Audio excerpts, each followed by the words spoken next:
Hey guys, welcome to a brand new video on my channel, Meg's Movies. If you are new to this channel, this is basically where I talk to you guys about my passion for movies. This goes from collections, hauls, reviews, and today's video, so let's get into it.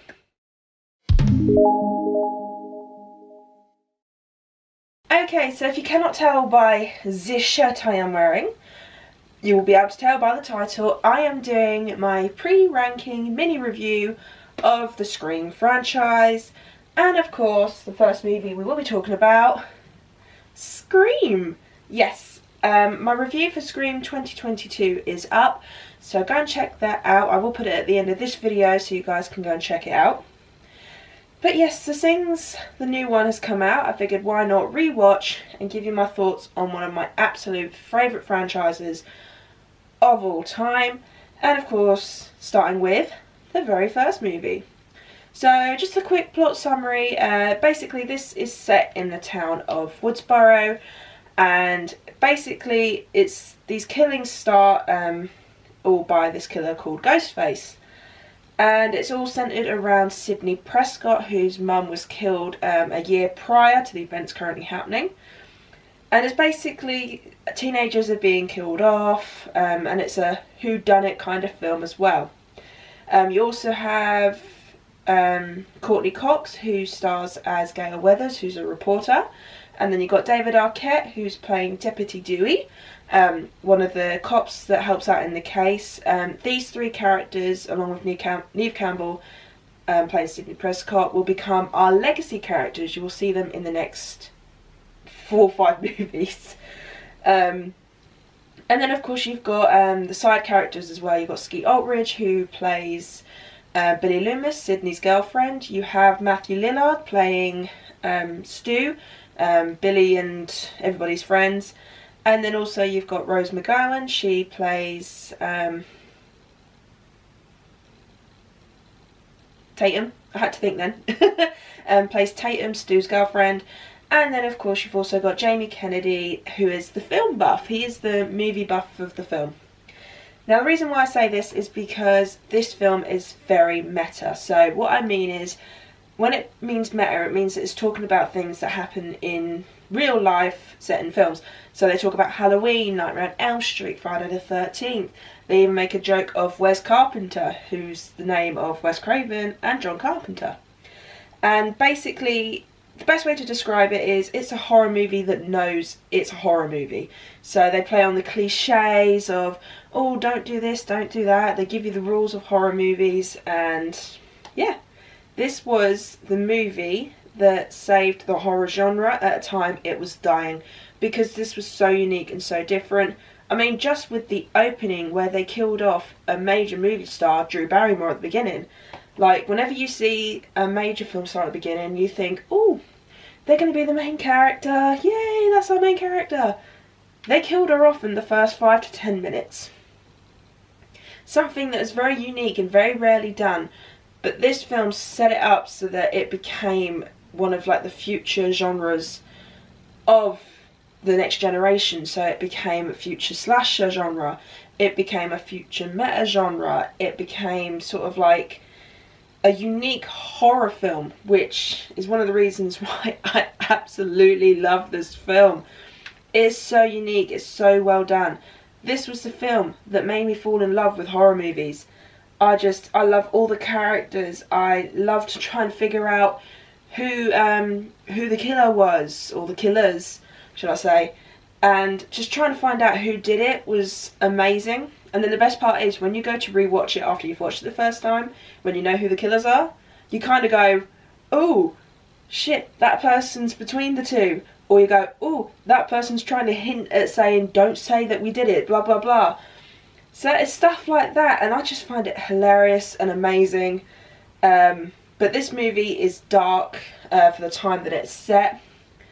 And honestly, I don't think this will ever get old. Even though this film is from the 90s, I can't see this ever getting boring or dull.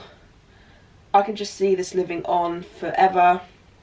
And especially with the sequels, which I will be talking about, it just, each film is so different and unique, even though it's pretty much got the same characters carrying on, stuff like that.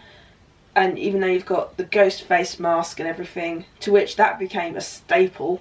I mean, Ghostface is now among one of the biggest horror icons ever. He's with Freddy Krueger, Jason Voorhees, Michael Myers, Jigsaw, Chucky. He's with those big leagues, and I think that's just amazing for a film like this. I think it was done with quite a small budget, so for this to become such the franchise that it is, I mean, it became one of Wes Craven's well-known films, this and Nightmare on Elm Street. And I love the nods to other horror films. I love the nods to The Rules. I just love how this film was. The kills were amazing. And honestly, I can never find anything to fault with this film. I would honestly watch this over and over and over again. I mean, this is the franchise I have to watch every Halloween because that's my Halloween mood kicked into high gear at this point. But yeah, so it's one I definitely recommend to any horror fan to watch. I mean, even if you don't watch the sequels, just watch this one. You'll absolutely love it. It is a staple for a reason. It's the absolute most amazing film, well, horror movie in my eyes. Honestly, I just cannot find anything to fault with it. And like I said, this was the movie that made me fall in love with horror. I didn't like horror when I was little. I mean, my sister was watching Nightmare on Elm Street at the age of 6, 7.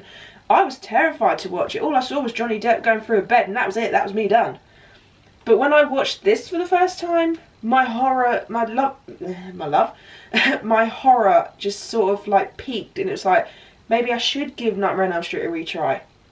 And thanks to this, I gave Nightmare on Elm Street, Friday the 13th, Halloween, Chucky, Jigsaw. Like, it gave me the love to want to watch other ones, to see how horror had changed from this staple, because like I said, horror was dying at the age this was done, and this just revitalized it, because all you were getting were repeats and redos of things, whereas this did something unique and different, hence why I love this film so much.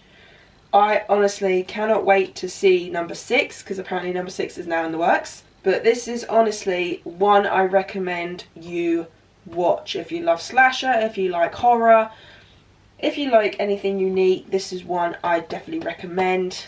And honestly, there's not, like, I love all the scenes in this film. I love all the characters, especially Randy. Randy's like my absolute favourite. And yeah, so I look forward to rewatching the rest, because say I was meant to watch it last year for my Halloween season, but I never got around to it, which I'm really gutted about. So I'm glad I'm finally getting around to it now. But yeah, honestly, one of Wes Craven's best, and I honestly look forward to watching the rest. If I was to give this a rating, I'm going to put the poster here so I can put a rating down there. Better than holding this up. So the rating I would give this is a 10 out of 10. I honestly, as I keep saying, I love this film. I cannot fault it. I really enjoy it, and I cannot wait to watch the next lot. Okay, so that is Scream 1 reviewed.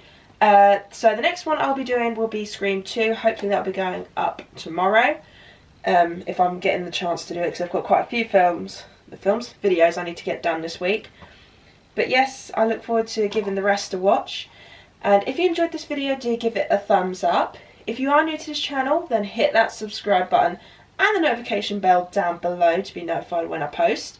And also let me know your thoughts on the first Scream movie, if you've ever watched it, or your thoughts on the Scream in general, like if you feel the exact same way I do about it, or if you don't like it. I'd love to know your thoughts.